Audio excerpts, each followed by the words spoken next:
সারা বাংলাদেশ থেকে আমাদের প্রতিনিধিগণ এখানে মিলন মেলায় অংশগ্রহণ করেছে।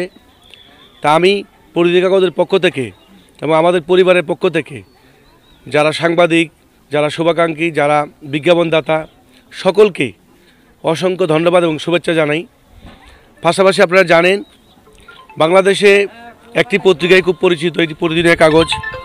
এই প্রতিদিনের কাগজ পত্রিকাটি দীর্ঘদিনের পথ চালায় আমার পরিশ্রম এবং সাংবাদিকদের পরিশ্রমের কারণে আজকে প্রতিদিনের কাগজ সারা দেশে সুনাম বয়ে এনেছে। এটি শুধু সাংবাদিকদের কারণেই হয়েছে।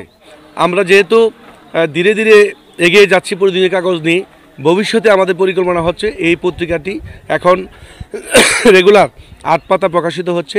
আমরা আগামী দিনগুলিতে আমরা পত্রিকাটি বড় আকারে বাজারে আসবে, 12 পাতা আসবে।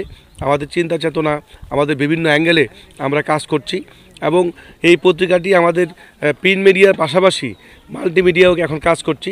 মাল্টিমিডিয়াও আমাদের ব্যাপক পরিচিতি রয়েছে। তবে আমরা অনলাইনটাকে, ডিজিটাল যে প্ল্যাটফর্ম রয়েছে এটিকে ব্যাপকভাবে কাজ করে আমরা প্রতিদিন কাগজকে আরও এগিয়ে নিব এবং আমাদের সাথে যারা যুক্ত আছে অনলাইন প্রিন্ট মিডিয়া অত্যন্ত মেধাবী সাংবাদিকরা যুক্ত আছে, তাদের কারণে আজকে প্রতিদিনের কাগজ সারা দেশে সুনাম বয়ে এনেছে।